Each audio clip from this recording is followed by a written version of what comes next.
Can I put this cabbage down? Yeah, I mean, do it. What are you waiting for? I mean, it's been a few months. This cabbage is definitely rotting. Ooh. There could be peel it off. There could be like a fresh cabbage. A fresh cabbage? A fresh cabbage underneath. It probably just needs to be washed a little bit. I don't think that's is that how you prepare vegetables? I mean, this cabbage is it's got a lot of mold on it, but yeah, if we spray it with bleach or something, we can disinfect the cabbage. Please don't eat cabbages covered in bleach. Maybe just vinegar. I think that's what sauerkraut is. Cabbages in bleach? Vinegar. Oh. I mean, I would have believed it either way. Please do not follow our sauerkraut recipe. This is Noah's. I have nothing to do with this. Please don't follow my sauerkraut recipe. Can you please get to the cabbage? I have it in my hands. My hands are very wet and gooey right now. Okay. Just peel this away. Are you just doing like an ASMR thing, or do you actually have something to say?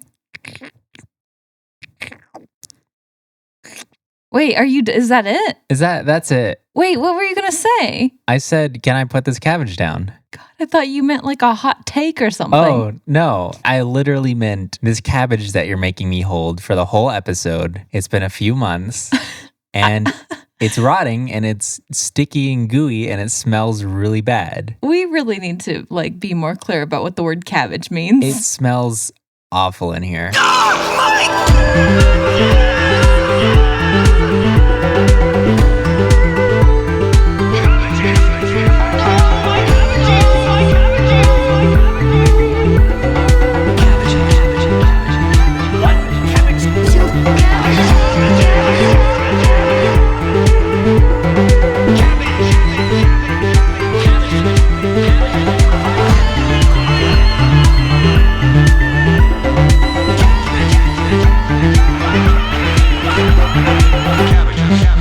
Hello, everyone. Welcome to My Podcabbages, a podcast about Avatar: The Last Airbender. A good show that you are watching, I hope, with us as we watch it. If you're not watching it, that's fine too. That's fine, yeah. On the subtitles to the DVDs, My Podcabbages is a substitute for watching Avatar: The Last Airbender. It's like a sort of a stevia, what's that word? Mm-hmm. Sweetener. We're the Ariana Grande of podcasts. We are the aspartame of TV shows. Avatar. My name is Summer. My name's Noah. And in case you're wondering, movies, not a thing. Never seen a movie. I don't watch movies. Speaking of movies that don't exist, here's a fun fact. Okay. Did you know that there were originally supposed to be 4 live-action movies? Wait. 3 live-action movies. I mean, 3 is already too many, so what's 4 at that point? That's 4 too many, and there were only supposed to be 3. My other fact today is that each of the books were supposed to be named after each of the seasons. There were supposed to be 4 seasons. Interesting. I would imagine this one would be winter. Yeah, so another thing is that this episode is canonically the first day of winter, because that's how that's how the solstice works. Yeah. So the first season was going to be winter, and then spring, summer, and fall. But I guess they just kind of scrapped that just in case they got canceled or something. I don't know. But boy, would it have been fun to have been like, all right, we're on to summer now. Yeah. Yeah. That would have been a fun 3 seconds. I also want to say just an apology very quickly, because in the last episode, I said something about Princess Mononoke and how I was going to get back to it, and then I just never did. Oh. My bad. Yeah, and we cut that out. No, we didn't. We didn't? No, I intentionally left it in because I thought it was funny. You intentionally left it in because you thought it was funny.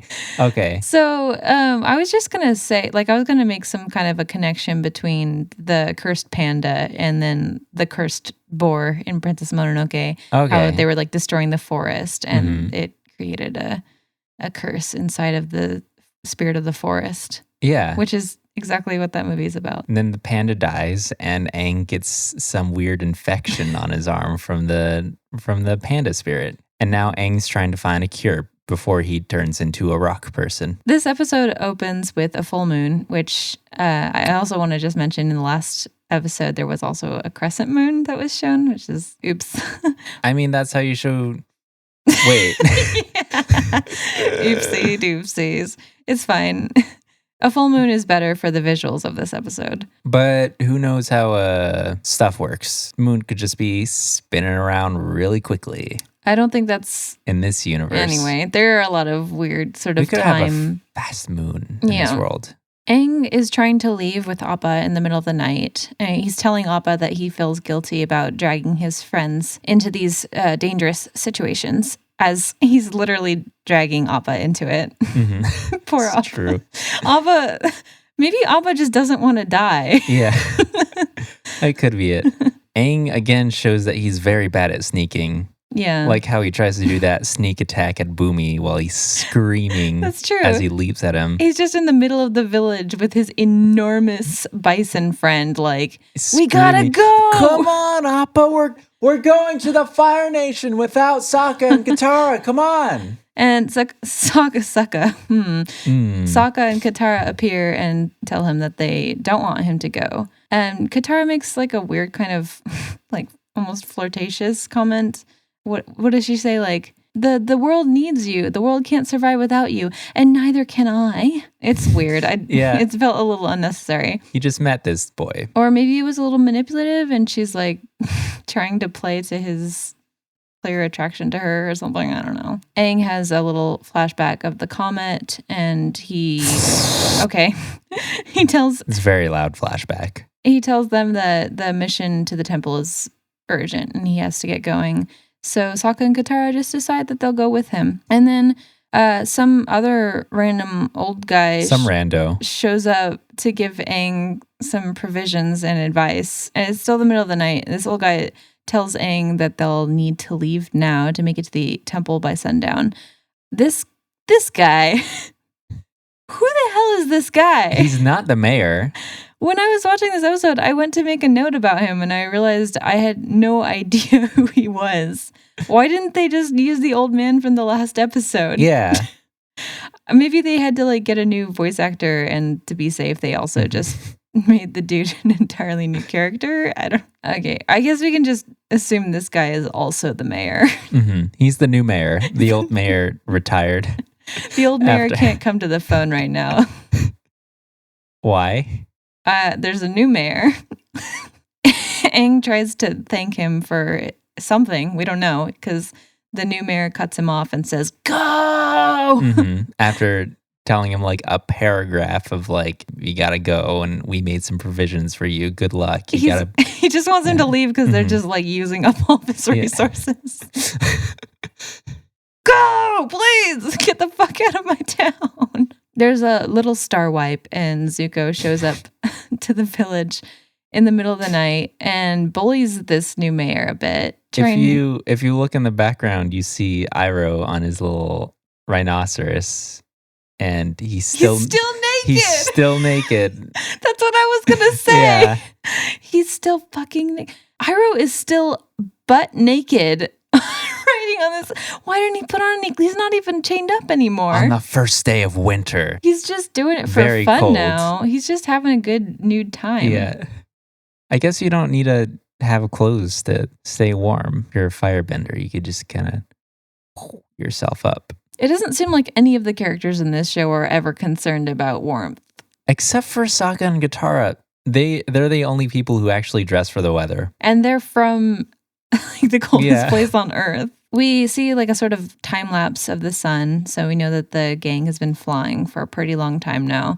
Looks like it's about midday or so, and Aang is being very rude to Appa. Like, you gotta get going, buddy. Look, the sun's getting up there. We gotta get going. We got places to be, Appa.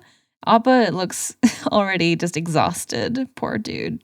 Meanwhile, it looks like the new mayor was a bit of a pushover because Zuko is hot on their trail, following along below on his little boat. He's looking at them with his little binoculars. Does he have binoculars? A one thing. Because I was going to say binocular, a unocular. That. If he did have binoculars, I was going to say he's got binoculars and like a telescope. Okay.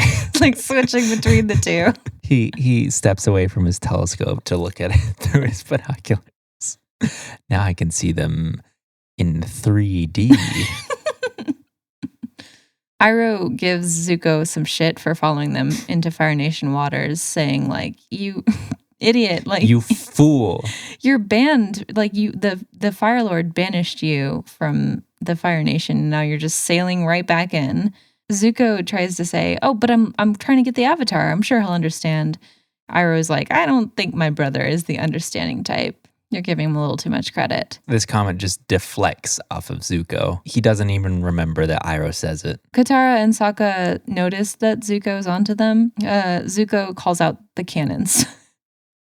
I think they're like dunk cannons of some kind. It's very unclear. They don't. The fireball things that they're catapulting towards them smell very bad for some reason that is never explained Zuko's for like, the rest of the series. Bring out the smelly cannons. You know, the smelly ones. Bring out the smelliest guns. My closest theory is that they just come from like the bathroom. We can't let this waste go to waste. It's flammable, and we're firebenders. We gotta burn everything we can. So they start flinging these giant shit balls at them. And then Katara is like, we have to get out of here before Zuko shoots another hot sticker at us, she seems to know what it's called. Like she has a name for it, a hot sticker. I don't know. Maybe this is just a thing. Like, I've never been in war, so I don't know. A common Fire Nation technique. They just throw poop at you, I guess. And then they run into a blockade.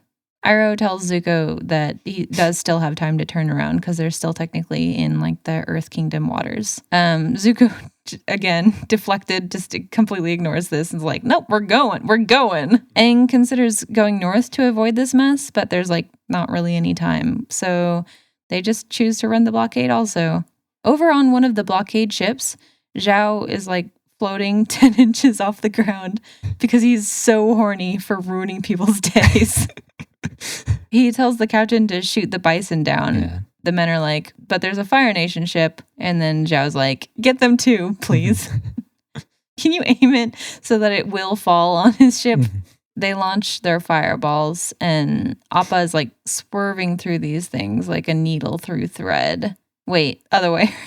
We'll swap that around. He's really sustaining some damage up here too. Like his fur is on fire. Momo's like running out like R2 to repair him. Oh yeah. Like putting out these little flaming patches of fur. Momo and Appa do have a very X-Wing and R2-D2 relationship. Appa is really having a bad one today. He's marathon flying and on fire from poop. He didn't want to get into this in the first place. Yeah, because he knew. Zuko's ship does get hit. One of Zuko's men says that their engine is damaged and that they need to stop and make repairs. And then Zuko's like, do not stop this ship. I'm like, Zuko, do you know what an engine is? Do you know what it does for a ship? Also, when Zuko says this to his dude, he like turns around and faces entirely the opposite direction from the guy's ears. And he pulls out this stance that's like the picture of that guy in the jeans. Picture of the guy in the jeans? Yeah, that jean guy. His jeans are up to his like armpits. Oh, like the shirtless Kylo Ren, but with a shirt on. The jean guy. Shirted Kylo Ren. Shirted Kylo Ren with jeans. Zhao's team fires some more fireballs. Appa seems to like take a pretty direct hit. They're sort of spiraling a little bit. Sokka falls off of Appa. So they dive down to catch him. Appa touches down onto the ocean a little bit. A fish jumps out of the water and Momo catches it like a boss. We can censor that. They do catch Sokka, though. They're able to pull him back on before disaster. But yeah, now they're really low to the water, and Zhao sees an opportunity. He throws another fireball at them. There's like almost a direct hit. Aang jumps out and performs the sickest, like most ultimate vape trick. He like hits this fireball smack in the middle, puts the fire out, smashes like a rock donut. They fly right through the middle of it. Here, I'm thinking that Aang is very powerful compared to Sokka and Katara, and maybe he could have just kind of gone on his own. Oh, he could have for sure. Yeah. He does not need them. They're just moral support. Yeah, of They're course. just get knocked off the bison. I mean, Aang literally says, "This is exactly why I didn't want to bring you." He's like the equivalent of a group of middle school Christmas carol singers, and Ariana Grande's in there for some reason. We have to stop talking about Ariana Grande. Actually, Okay. You know what? No, it's fine. Okay. Can we talk about how weird it is that people just sing at people's doors for Christmas carols? That's Carol, babe. And we should do it for Halloween. Yes. Yes. You're expecting trick-or-treaters, and they just start going like spooky, scary, skeleton. Please. They make it through the blockade into the Fire Nation. Zuko is approaching, and Zhao had his engines cut, so they're just kind of sitting there. And Zuko's ship just kind of floats through, and I'm thinking maybe it's because his engine is dead. Yeah. But they have a little stare down as they sail through. At this point in my notes, for some reason, I kept replacing all my S's with Z's. I don't know. My muscle memory started I'm just developing my troll typing quirk, I guess. Every word with an S in it is at least like 300% cooler now. Zaka. Iroh looks a little apprehensive about the fact that Zhao just kind of let them through. The gang gets to the volcano island with the temple. Appa is pooped. He's exhausted, as he should be. Also from the poop balls that were thrown at him. He was literally pooped. The temple is suspiciously unguarded for some reason. So they just kind of go straight in. And as soon as they go in, they're apprehended by some pointy dudes. It looks like rehearsed. Yeah. They're like standing in like a doorway This is the moment in formation. we've been waiting for. And they say, "We are the fire guardians, guardians of the fire." And the avatar quivers before them. They don't even say like, "Whoa, who are you?" They just say it like they interrupt them. "We are the fire sages, guardians of the temple of the Avatar." Aang takes them all on, effectively. Just why? They're supposed to be guardians of the temple of the Avatar. They rehearsed their intro bit so well that they forgot to learn how to fight. But yeah, they do make it clear that they don't want Aang in here for some reason. Yeah. Even though he's an Avatar and this is an Avatar temple. It seems that they've gone rogue is not the right word. Corrupt? We like the Avatar temple, but not like the Avatar himself. We're more like architecture nerds. Okay. Don't get me started on the northern Avatar fire temples. Did you read about them on that post about them on a McTemple Hell? What? Okay. But Aang is able to sort of knock them all over with a couple quick little air blasts, and they all kind of run off. We get a little Scooby-Doo chase, running in and out of hallways, going back and forth. One of the fire sages, Shayu, he finds and approaches them and bows down on the floor and explains that he's actually a friend. He wants to help them talk to Roku, which is nice. They seem pretty suspicious of him, though, as they should. But they're being approached by the other sort of bad sages, and they're like, all right, I guess we just gotta go with this. We don't really have another option. Shayu opens up a secret passage, and they just follow him in. And underground, we see Shayu's shrine to the Avatar. He's just a big fan. Just wanted to get some feedback on his artwork. No. Those are lies. Okay. Thanks for coming to my lie cast. Iroh tells Zuko that Zhao is going to follow them. And so Zuko devises a little plan to throw him off with some smoke. He's hiding under the fattest clouds. He got the idea when he saw Aang do that really cool fade trick earlier. Shayu's telling Aang a bit about Roku, who apparently created this little passage and this underground man cave out of magma. Really looks like Minecraft up in here. Shayu's grandfather apparently knew Roku, and Shayu's telling Aang about the glowing statue.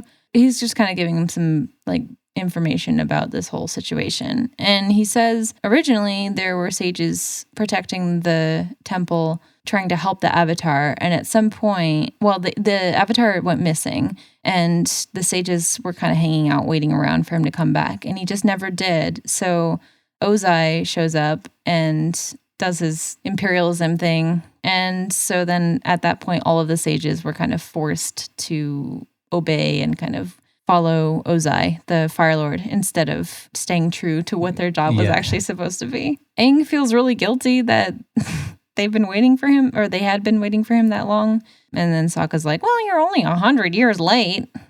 Thanks, Sokka. He tells it like it is. But Shayu was always loyal to the Avatar, and he knew that he was going to have to betray the other sages to help Aang, or whoever the Avatar was when they showed up. The sanctuary doors are sealed shut when they get there, and Shayu tells them that there's really only one way to open the doors, which is a lot of fire. Just hella fire. Why am I saying it like that? He says that only a fully realized Avatar can open the doors, or 5 fire sages at once with fire blasts. And like the way it's phrased kind of also implies that no one is apparently good enough at firebending to just do it themselves. It's kind of a big door, but it's like all of these little fire blast things are like pretty close together. I mean, if you could make enough fire, you could just do it. But apparently, this makes me think like maybe you do need a lot of energy to do this kind of bending. And it's just kind of like a logical, like one person can't lift 1,000 pounds. You know what I mean? Okay. But that's why he says like only the Avatar can do it, which makes me wonder maybe the Avatar has sort of like an unlimited energy kind of situation. Okay, like a bottomless mana. Yeah. Okay, yeah, sure. Or chakra, if you watch Naruto. I think it's sort of like the Avatar is able to draw on the energy of all of the avatars that that person has ever been. But Aang can't do that. Sokka seems to have a plan. Sokka, like every true libertarian, knows how to make a bomb, just in case. Spoilers. Somewhere else, Zuko sends Iroh off with the Smoky ship to throw Zhao off. Zuko takes out what essentially looks like a little industrial rowboat, I guess. It doesn't really make smoke it's or like something. It's like the little Ponyo boat he takes out there. It's got a big candle. Yeah, it's powered by a little candle thing. Sokka's making little bombs out of animal skin and lamp oil. And everyone seems pretty confident about his plan now because he can just kind of set them up where they would have been firebending and blow them up. And that would be like the fire blasts. Surely this should work. It doesn't work. It's very powerful. Like it's a huge... It's a very big explosion. Yeah, watching this for the second time, I was like, that is a lot of fire. Mm-hmm. Like a lot of fire. And then Sokka even says, that was like more fire than I've ever seen anyone firebender really create. I don't understand why that didn't work.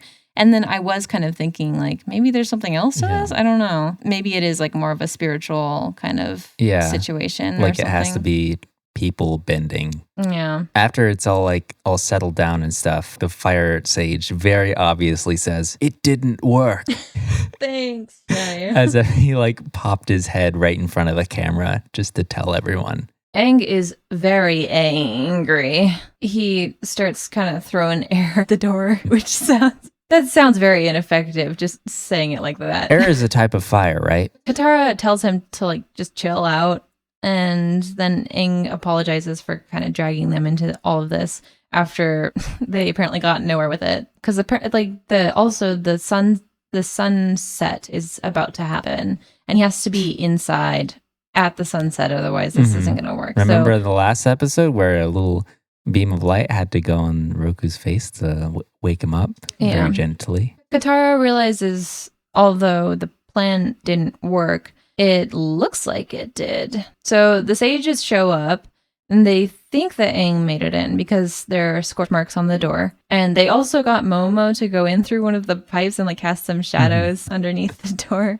So the sages are panicking, thinking that Aang is inside, and they really quickly like group up. There's 5 of them, and they open the doors, and then there's Momo inside, of course, and Momo attacks one of the sages.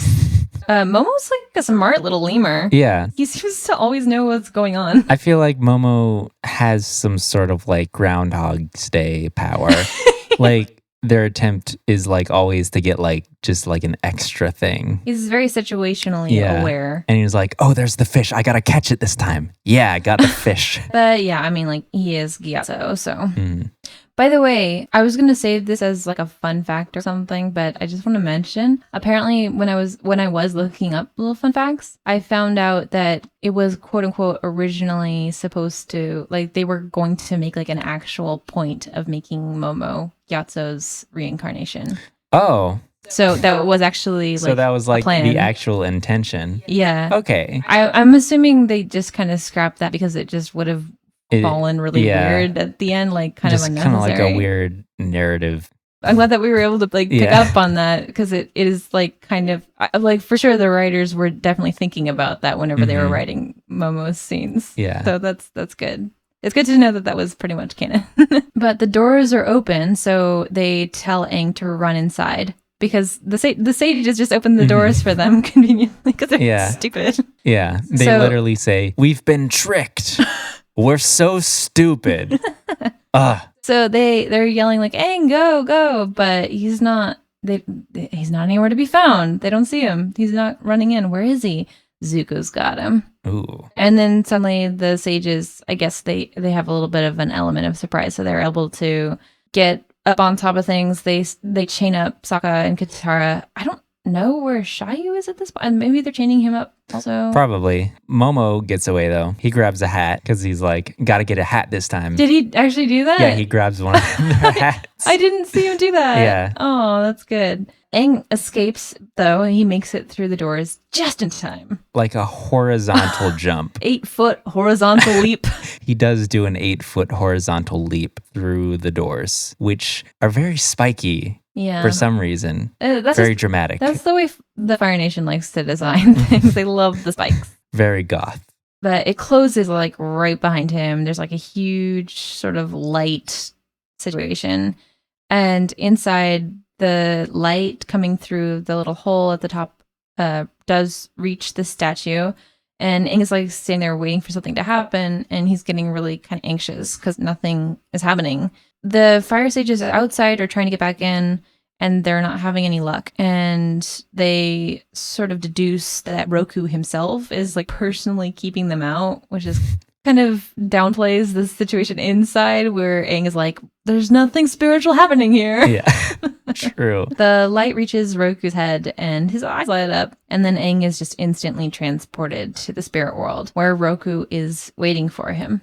Outside, Zuko gets very angry that Shayu was helping. So yeah, they didn't chain him up. He just kind of stepped off to the side and he's getting a little lecture from Zuko about loyalty or whatever, honor, probably.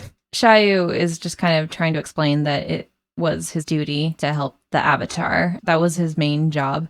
And then Zhao shows up, like slow clapping. Mm-hmm. Based on what we already know of his personality, this is just like making his day even better. He gets to do his stupid cliche villain clap. Mm-hmm. When I first heard this, I thought that the clap,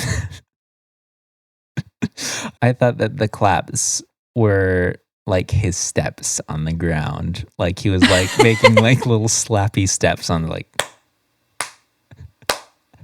just slowly walking in. I would have loved it if they had given Zhao heels. That would have been like within his personality. Just like walking in these very well. Stilettos. You know those, if he had like one of those like sandals where it's kind of like a block in the front and the block in the back. Yeah, like that one guy from Princess Mononoke. Yeah, but like if he had like the front block just kind of removed, so it was like so they're like lifted up. Yeah, I love that. That's great. And then, then they were like stiletto thin in the back. I think we're just inventing heels now. Yeah, these are just heels. So he explains that Zuko's smoke thing didn't really work. And he's like really trying to suppress his elation on his face.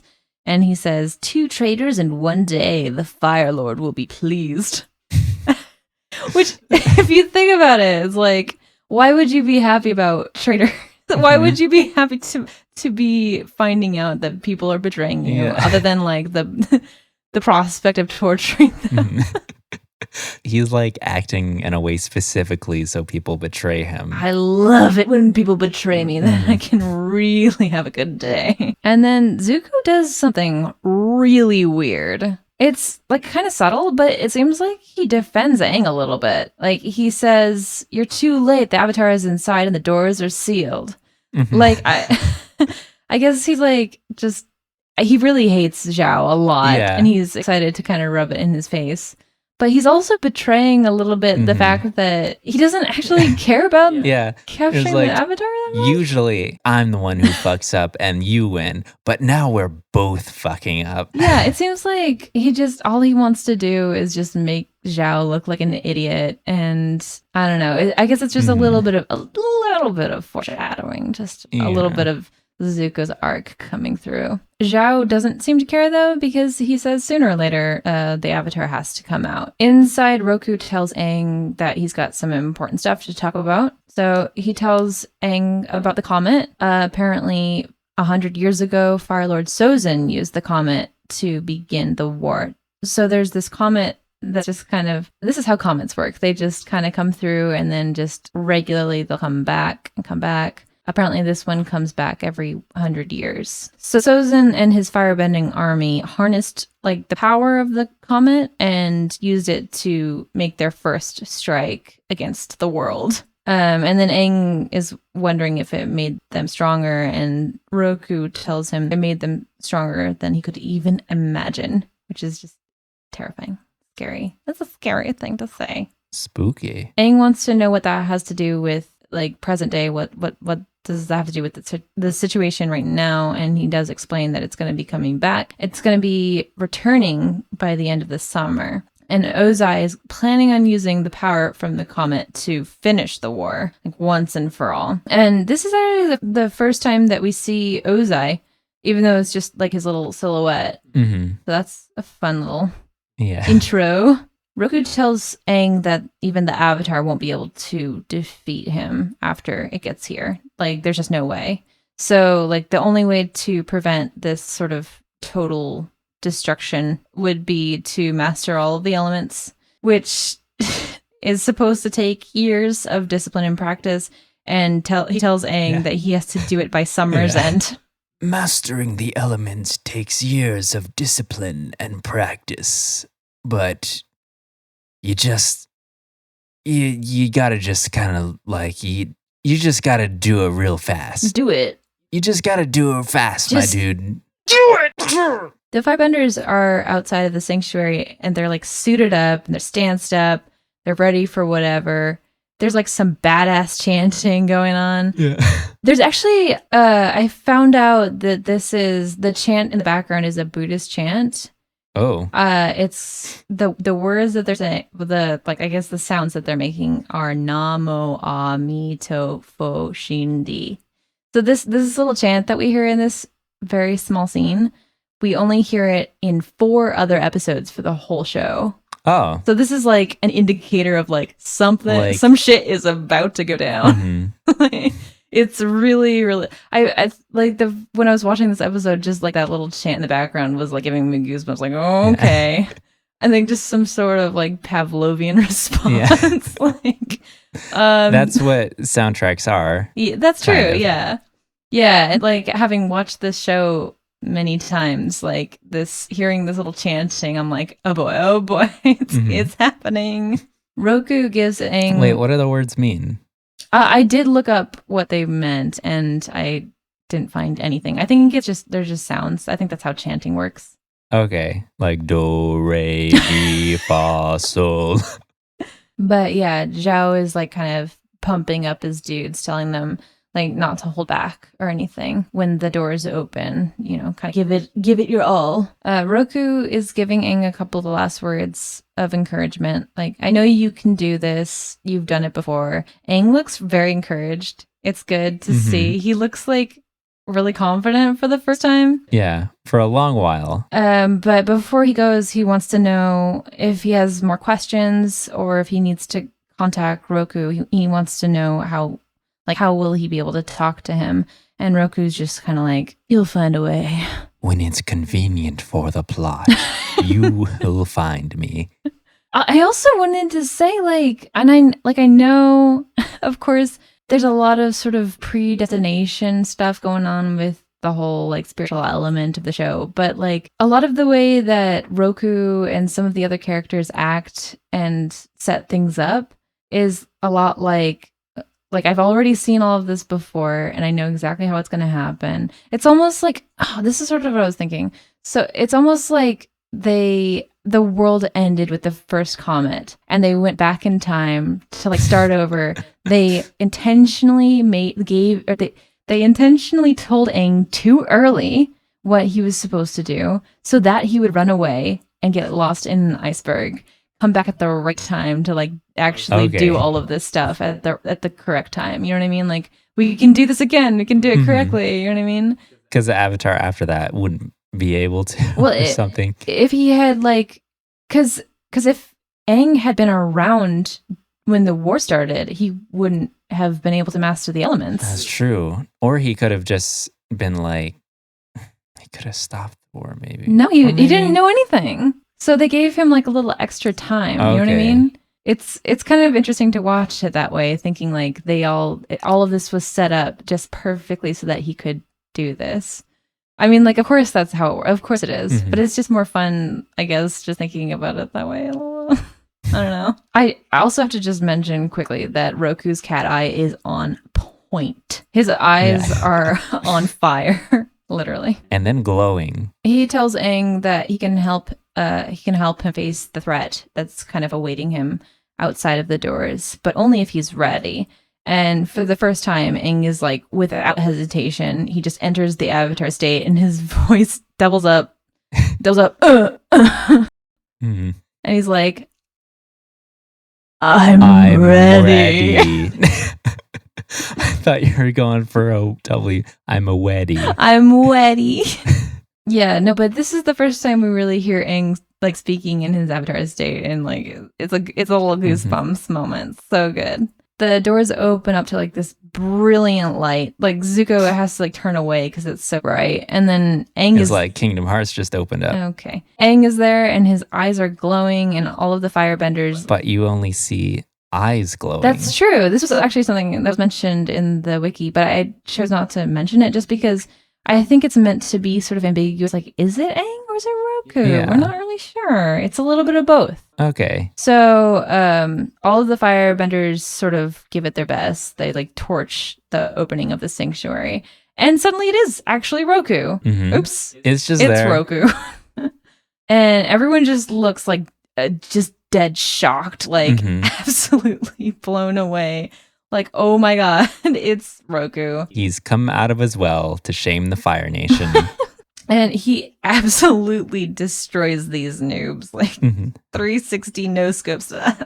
Oh, somehow just all of the chains just disintegrate that are like holding Sokka and Katara. And the Fire Sage is like, Avatar Roku is going to destroy the temple. How did he know that? He just knows. Does he just talk to Roku? He's Roku's friend. His grandpa was friends with them. Okay. Maybe something to do with, I don't know. His grandpa was telling him stories like... Like Roku's one desire was to destroy this temple. Roku's last wish was to have this temple destroyed. But he died before it could ever happen. He died the day he was planning on doing it. So if he ever came back... That would be weird, huh? I bet he would destroy the temple. That would be the first thing he did. I also wanted to mention there was something else. I wasn't going to mention this, but it was brought up in the wiki, and I thought it was funny. So apparently, every single time that we see I think it's just like Sokka and Katara chained up, they're chained to a different pillar, and the pillars just kind of like move around randomly. Just kind of silly. It's a fun thing. Maybe they just get uncomfortable at one pillar and they just they undo their chains. They go to a different one. Katara doesn't want to leave without Aang though, so they stick around. And Roku's still there, and he's pulling lava up from the ground.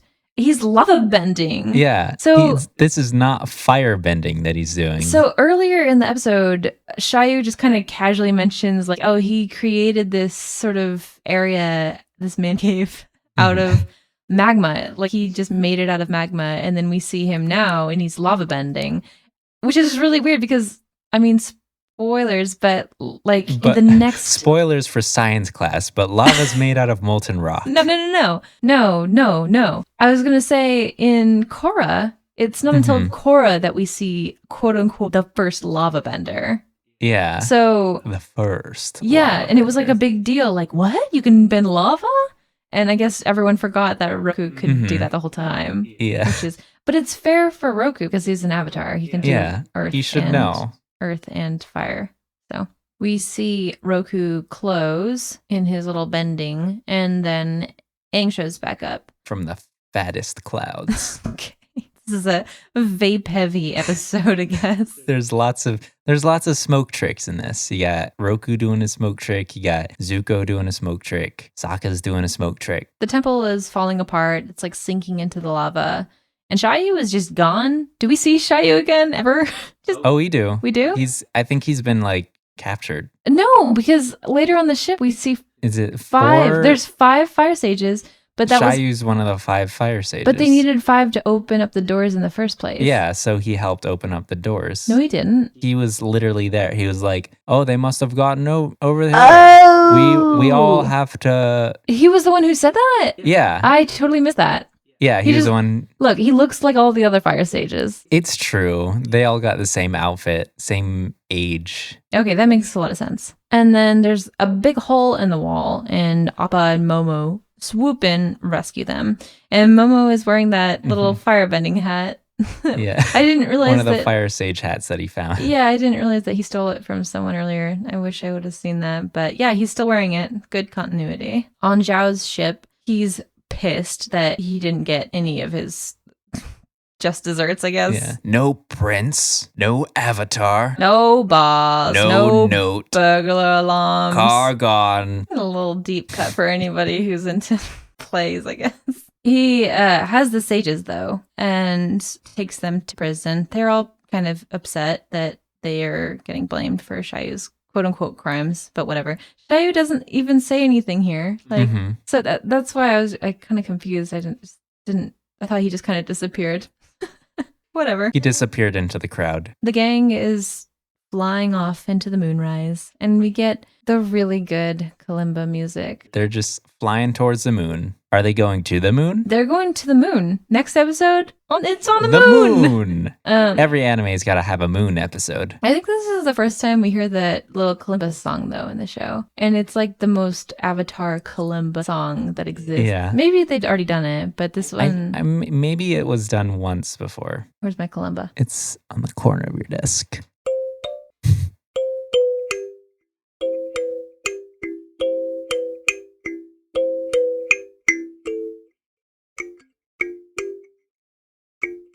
I should figure out how to play this before I just start going for it. Actually, that's good. That's fine. Yeah. And that's the episode. What do you think of it? It was a really good one. It was good. It was good to me too. Yeah, it's one of those episodes. I think this one and the last one, but especially this one, just with its really good Buddhist chant scene and others. It's one of the episodes that you can't watch and not just get hooked. Yeah. There's just something very powerful about it. It has really good je ne sais quoi. When it's like very overarching plot relevant kind of episodes, it's always extremely strong. Like relevant on those to kind of things. Yeah, I know what you mean. But there's a lot of really, really good side episodes. That's true. So that's why this show is so good. Even look, I will make an exception for the weird Cole episode. That one was not great. But like a lot of the silly, fun side episodes are also what makes this show such good, like exceptionally apart from other shows. Very good at both. Most shows only good at one or bad at both. Yeah, it's sort of like how Little Witch Academia to me is only good for its side episodes. I'm not crazy about just like the main storyline. I just want to see like a little witch race sometimes. I just want to see Sushi's dreams. You know what I want to do now? What do you want to do? Talk about some characters. Okay. For no reason in particular, I'm just going to take my headphones off and I'm going to go into the other room, get like a drink or something. I don't know. So for this section of the show, we're going to be like kind of chill and stuff this time. No online quizzes or anything. We're going to be asking the questions ourselves because we're going to be doing a little bit of 20 questions. We're each going to pick a character and we're going to try to guess who that character is with a series of questions. It doesn't have to be 20 questions.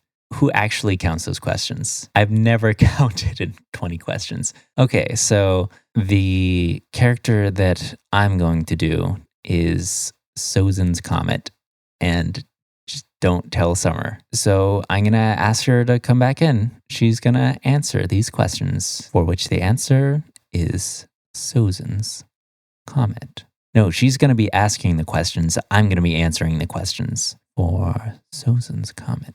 Summer, you can come back in. I'm ready. Ask away. Question number 1. Are we numbering these questions? No, let me start over. Does this person have a problem with women? Not specifically, no. Does this person think they are more capable than other people? I think they would think that, yeah. That's like every Avatar character. That's true.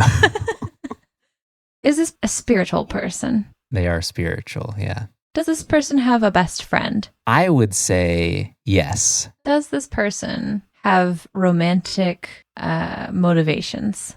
No. Would this person be good at chess? If you were strict about the rules of chess, then absolutely not. Would this person vandalize people's homes in Minecraft? Absolutely. Devastatingly. Oh. Does this person understand the concept of empathy? No. Is it Zhao? No. Oh, oof. That's a strike against me. Would this person enjoy a home ec class? No. Would this person put too much soy sauce on their sushi? I think yes. Probably. They kind of give off that vibe. Would this person spend any time decorating their home? No. Does this person have paws? Nope. If I murdered this person, would their ghost come back to haunt me? Probably not. Would this person blush if I told a crude joke? I don't think so. Would this person survive without oxygen on the moon? I think so, yeah. What?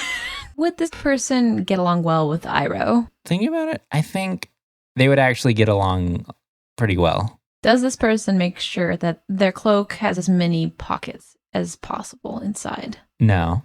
This is tough. I'm going to start asking more obvious questions. Okay. Would this person be considered evil? It's mostly seen as evil. Saying it. They're mostly seen as evil. Is it an it or a they? Kind of an it. What? Is this person in the episode we just watched? Yes. Is this person alive? Not really. What the fuck? What the fuck? Is this person human? No. Is this person an animal? No. Noah, what have you done? Is this person spherical in shape? Yes. Is it the giant shitball? No. Oh shit, now I have 2 strikes against me. The shitball would have fit perfectly with everything you said though. True, it would have. Okay, is this being on anyone's side? Yes, but not by choice.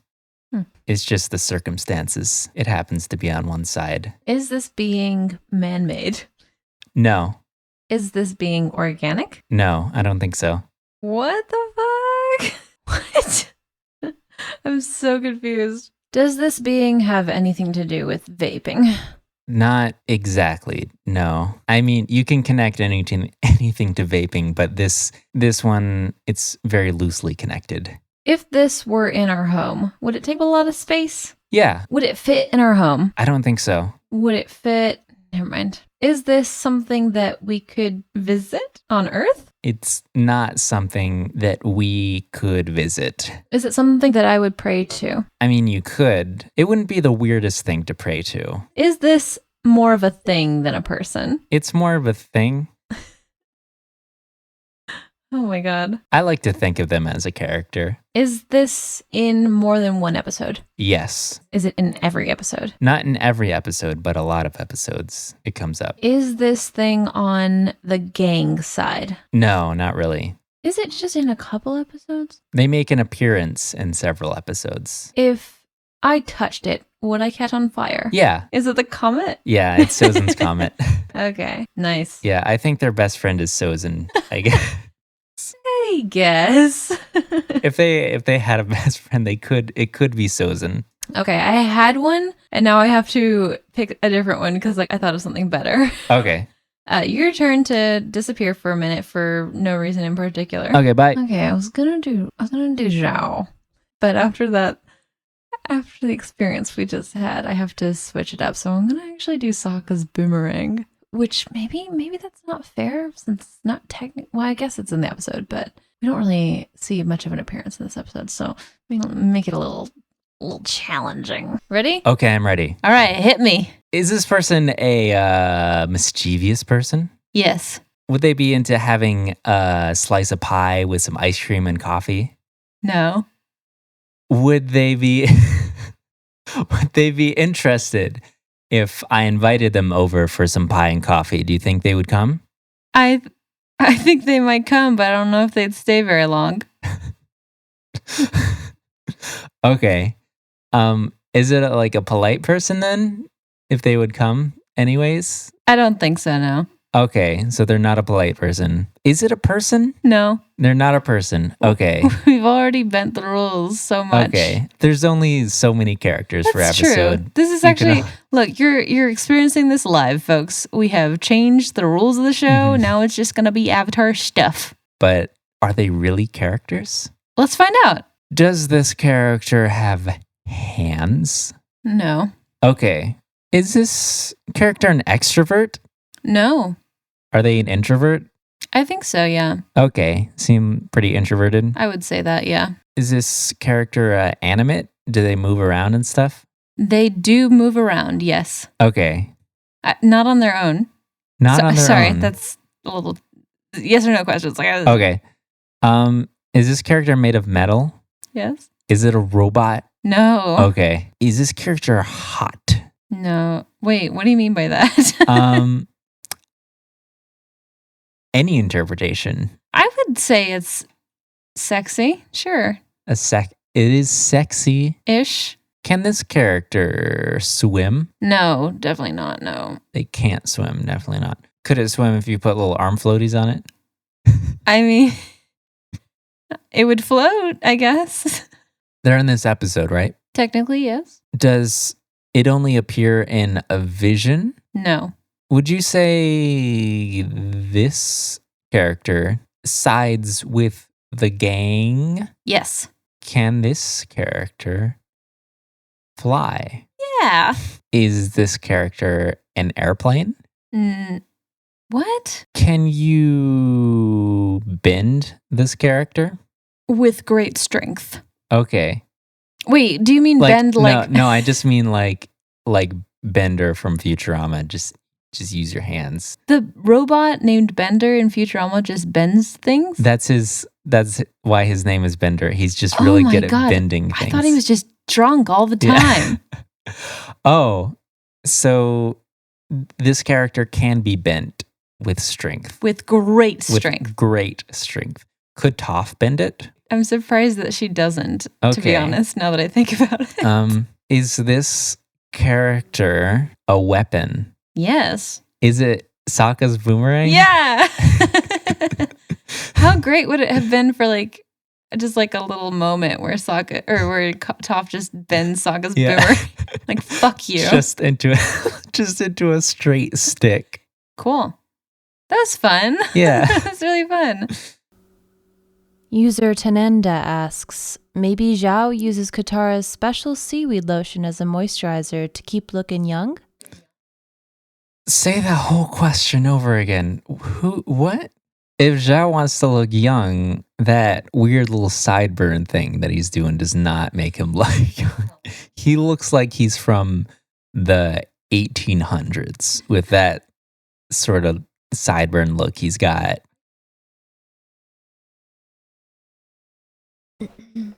He's definitely got Civil War general sort of. Anyways, we're talking about Katara's seaweed lotion. Zhao is not the type of person who would moisturize. Oh yeah, Zhao's also Lucius Malfoy. Oh. User Reika no Rio asks, Friend of the show, Reika no Rio. what do you think is Zuko's biggest problem? His biggest problem / S. For starters, I think that he would have like some serious problems with like moisturizing and everything because he's got that big scar on his face. We already talked about moisturizing. Yeah. And I'm going to be stuck on this subject for the next several weeks. He's got a big scar on his face. It probably gets really nasty. He's got to moisturize that up, maintain that. That's true. You want to stay out of the sun for that too, which can't be easy as a firebender. That's true. He should have a little umbrella hat. He's also very pasty looking. So success. He's really good at staying out of the sun. He's got a mean dad, which a lot of people can relate to. Good dads are And- hard to come by, so He's trying to kidnap a child, something that most people don't live with. It's a very unique to him problem.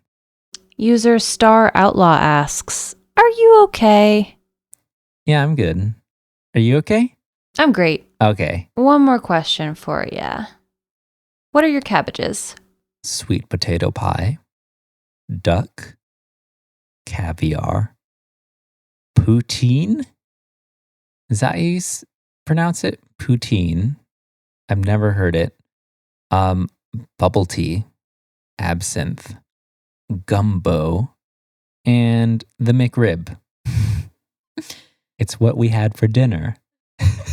Okay. Huckleberry pie, apple pie, apples, salmon sashimi, and one of those sushi boats that's like, it comes out in a little like wooden ship, and all of the food that they make in the Ghibli movies. All of the food? All of it. Anything else you want to say?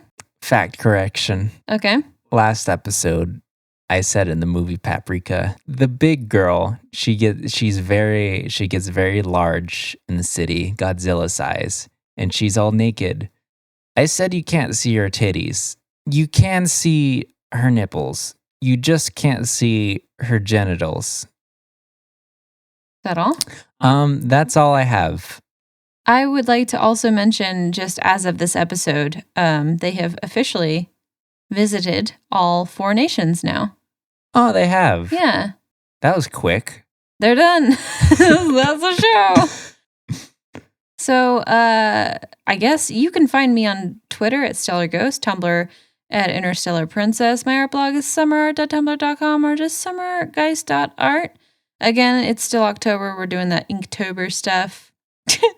Kind of. Yeah, I was going to say, I've been cheating a little bit. It's been a really busy month, and I also have a job that keeps me away from home a lot. So, and also I just got into Minecraft again. Look, I'm doing... Okay. I'm going to keep it real with you. I haven't worked all month. You can also support my various creative endeavors, including that artwork on Patreon, patreon.com/summergeist. That I have also been sort of uploading kind of like cosplay process stuff and just other artistic stuff that I've been doing. You can find that all there. There's some fun exclusive things that you can get from there also. What about you, Noah? You can find me on Tumblr at OwlDude. You can find me on Twitter at OwlDude. And I do the music for the show and stuff. And you can find more of my stuff at noahdoesmusic.tumblr.com. And Bandcamp, you can find me at just noahgeist.bandcamp.com. I've also been doing some October stuff for every one of Summer Sketches. I already mentioned it in the last episode. And most importantly, join my clan on Destiny 2. It's called Floppy Disco. Is this true? Yeah. Okay. There's a little flag that I made for the clan, but you can't fly it around on your character unless you have more than one person in the clan. So, And I just want to have this little clan because I just want to have good fashion in Destiny 2. and then of course noisepace.xyz, that's where we're hosted. Thanks, Matt, and the whole Noisepace crew. You can find there a lot of other good podcasts. Please listen to them. They're all very good. What else? Oh, I do want to also, we haven't mentioned this. Of course, we are on Apple Podcasts, and apparently it's good for the algorithm. If you go in there and you do, of course you subscribe, but like rate us, I guess, like give us 5 stars. Do it for the algorithm. Cool. Yeah, that's about all we have for the episode. I guess we have to talk about cabbage now because apparently we've gotten into that habit. Okay, we can do that thing where it's like the end of like a talk show and like they like kind of zoom it out. like starts like zooming out. Everyone and looks like they're having a good time, but like, they're actually just like you see, fighting. Like, you see like the you see like the stage crew people like kind of like walking around, and like the people on like the set, they're like still talking at the table, having like a conversation. Like, so did you really mean that when you said that about me? Are we Yeah. actually best friends? Or I think I'm still best friends with you. Did you see that stage? It's so weird. I don't know where they hire these people from, man. it's probably the cabbage merchants that are in business for good cabbage. Yeah, they gotta stop paying these people, man.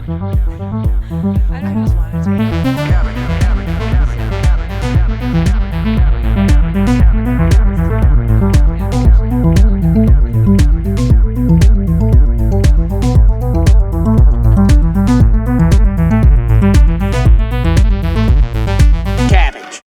both at the same time. Wait, what are we saying at the same time? Praise be to the the algorithm God of my God of Jesus. algorithm.